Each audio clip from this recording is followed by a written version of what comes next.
안녕하십니까, 야생마TV의 야생마입니다. 오늘은 조금 약간 무거운 얘기를 해볼까 합니다. 많은 분들이 이제 저한테 왜 그렇게 열심히 사냐, 무엇 때문에 그렇게 열심히 사냐 등등등, 돈을 벌면 뭐 하고 싶냐, 꿈에 대해서 물어보시는 분들도 계시고 많은 분들이 계십니다. 근데 제가 강연을 많이 다니지 않습니까? 뭐 고등학교 강연도 가고 뭐 대학교 강연도 가고 그리고 기업체 강연 여러 가지를 다니는데 보통 물어보시는 것들이 거의 다 궁금증이 비슷하시더라고요.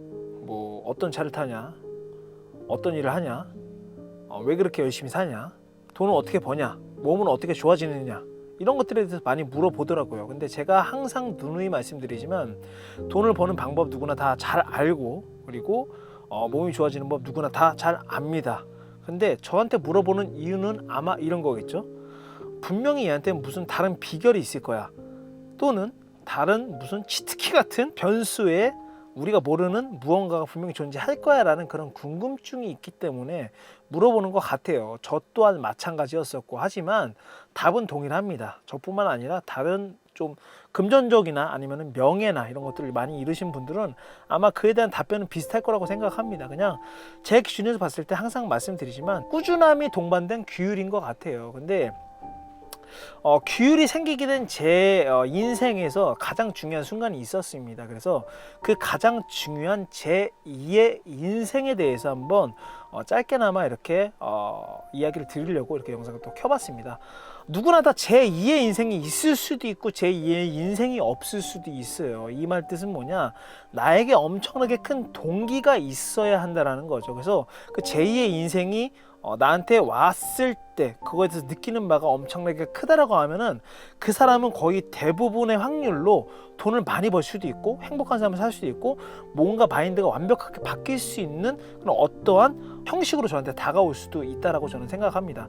그 중에 하나가 저는 아버지가 돌아가셨을 때고, 그때 제 인생이 완전 송두리째 바뀌었다고 보셔도 무방할 정도로 저는 많은 걸 깨달았고 지금도 그렇게 하려고 노력을 하고 있는 중이라고 보시면 될 것 같습니다. 그래서 이 이야기에 대해서 한번 얘기를 해보려고 하는데, 보통 우리가 100세 시대라고 많이 말씀하시지 않습니까? 100세 시대다 100세 시대다. 근데 저는 항상 그 말을 들었을 때 나의 인생은 70세까지만 살 거다 라고 항상 이야기를 하는데, 그 말을 들었을 때 많은 분들이 100세 시대에 뭔 70대야 라고 말씀하시는 분들이 많아요. 근데 저는 개인적으로 그런 생각을 뭐라고 말씀드리냐면은, 내가 이렇게 멋있는 옷을 입고 내가 오토바이를 멋있게 타고 내가 스포츠카를 즐겁게 타면서 운동도 열심히 하고 정말 멋있는 라이프 스타일을 살고 그리고 멋있는 가치관을 갖고 살 수 있는 그 맥심의 나이가 저는 개인적으로는 70대 초반이 될 거라고 저는 생각을 합니다. 그래서 70대 후반이 되면은 물론 멋있게 사는 분들이 존재할 수도 있겠지만 무언가 마음도 쇠약해지고 몸도 쇠약해질 수 있는 그런 나이가 70대라고 보기 때문에, 그래서 저는 개인적으로 70세까지 나의 인생이 정말 후회 없이 누구보다 열심히 그리고 재밌게 살았다라고 하면은 71살이 됐을 때 내가 죽어도 여한이 없게 살고 싶다라는 뜻에서 70세까지 나의 인생을 잡고 산다라고 말씀을 드리는 겁니다. 근데 많은 분들이 70세 너무 오버하는 거 아니냐라고 말씀하실 수도 있는데, 제 말은, 제 깊은 속뜻은 그런 거라고 보시면 될 것 같아요. 70세까지 정말 열심히 해서 즐겁고 멋있는 인생을 살면서 70세가 넘어서 내가 죽어도 정말 여한이 없는 삶을 살고 싶다라는 말씀을 항상 드리고 있습니다. 제가 이제 아버지가 2년 전에 돌아가셨어요. 암으로 돌아가셨는데, 그때 당시에 중환자실에 이제 아버지가 암병동에 계셨었거든요. 근데 제가 그때 당시에 그 삶이 어땠냐면은, 새벽 6시, 7시, 8시, 9시, 10시 레슨하고 낮 시간에는 이제 제 개인 다른 매장들 돌아다니고, 그리고 또 똑같이 7시, 8시, 9시, 10시까지 레슨을 하고 11시가 되면 제가 헬스장 마감을 했었어요. 이거는 무엇을 뜻하냐? 지금의 삶과 똑같다라는 걸 말씀드리는 거예요. 지금도 똑같이 하고 있고 2년 전에도 저는 똑같았습니다. 근데 그렇게 삶을 살고 11시에 마감을 치고 구로에 있는 매장들을 갈 수도 있고, 또는 아버지의 이제 병을 간호하기 위해서 제가 가는 경우도 있었습니다. 거의 대부분 제가 1년 정도를 이제 아버지 간병을 했었거든요. 근데 거의 대부분 제가 이제 병원에 갔었어요. 11시 마감을 치고 세브란스 병원에 가서 아버지한테 가면은 12시 반 정도가 됐었습니다. 12시 반 정도부터 제가 새벽 5시까지 아버지 옆에서 잠을 잤죠. 그 옆에 보면은 엄청나게 좁은 그 간이 침대가 있어요, 여러분들.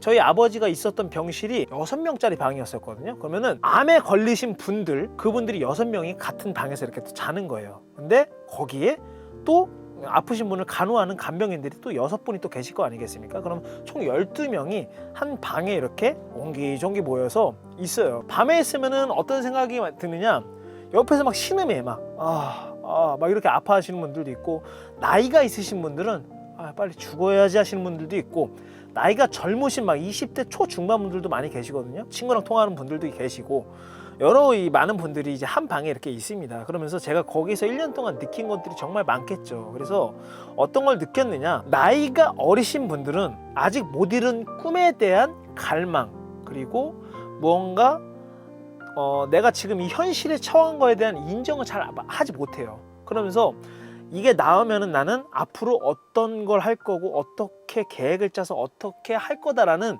이런 생각들 항상 이제 생각을 하고 계시더라고요. 근데 나이가 드신 분들은 두 가지 부류로 나뉩니다. 한 부류는 빨리 죽어야지, 내지 나이가 80대 90대가 돼도 이 생명에 대한 끈을 놓지 못하시는 분들도 계세요. 그래서 크게 두 가지로 나뉘는데, 그분들 같은 경우도 이야기를 나눠보면은 가장 후회되는 것들 중에 내가 여태까지 하지 못했었던 것들, 꿈에 대한 이루지 못한 것들에 대한 후회가 제일 크고, 두 번째가 가장 가까운 사람들에게 잘 하지 못한 거에 대한 그런 죄스러움이 가장 크다고 말씀을 하시더라고요. 그러면서 제가 1년 동안 정말 지옥 같았어요. 제가 새벽 6시부터 11시까지 일을 하고, 그리고 세브란스 병원에 가서 이제 간병을 하는 동안 정말 괴로웠거든요. 나중에 한 6, 7개월 됐을 땐 어떤 생각까지 들었냐면은, 아버지가 제발 좀 돌아가셨으면 좋겠다 라는 생각을 속으로 이렇게 했었습니다. 근데 이 영상을 보시면서 이런 경험을 해보지 못하신 분들은 야, 불효자 새끼 막 이렇게 생각하실 수도 있어요. 근데 간병 생활을 오래 하다 보면은 이런 생각이 거의 대부분 들어 하시더라고요. 왜냐면 제가 간병하시는 분들과 이런저런 이야기를 나누다 보니까 얼마나 남았냐 이런 얘기를 그냥 우스갯소리로 합니다. 물론 돌아가시면 너무 슬픈 일이지만 그런 얘기를 많이 해요. 그러면서 저도 모르게 아버지가 빨리 돌아가셨으면 좋겠다, 이 아픔에서 좀 벗어나셨으면 좋겠다라는 생각을 내심했었던 게 한 5, 6개월 정도 됐었어요. 그러면서 1년이란 기간이 차면서 아버지가 임종을 하시고 돌아가셨죠. 돌아가시면서 저는 제 레슨생들이나 제 지인분들은 많이 아시겠지만, 장례식장에서도 여러분들 육개장을 안 먹었어요. 육개장을 안 먹고 닭가슴살 사오라고 해서 닭가슴살 먹고, 그리고 레슨생들한테 아직도 기억나는 게, 미안하다, 레슨을 내가 빼먹어서 내가 아버지 이제 잘 보내드리고 그 다음날부터 바로 레슨 시작하자 라고 이제 말했었던 기억이 아직도 나고, 그 말을 저한테 너무 이제 형님의 그때 그 모습을 아직도 잊지 못한다 하면서 레슨생이 가끔 저한테 얘기를 해주곤 해요. 근데 그 과정 속에서 많은 분들은 허탈함 내지 실망감 내지 무언가 인생을 살아가면서 사랑하는 사람을 잃었다라는 거에 너무 크게 우울증을 겪는 분들도 계시더라고요. 근데 저 같은 경우도 당연히 힘들었죠. 왜냐면은 아버지에게 너무 불효자였기 때문에 후회만 남았었던 그런 저의 모습이었기 때문에 아버지를 보내드리면서 정말 많이 힘들었지만, 저는 거기에서 경험했었던 그 젊은 친구들에 대한 짧은 생, 그리고 살 만큼 산 사람들에 대한 얼마 남지 않은 생을 두 가지를 겪고, 그걸 바로 옆에서 지켜보면서 느낀 것들이 정말 많거든요.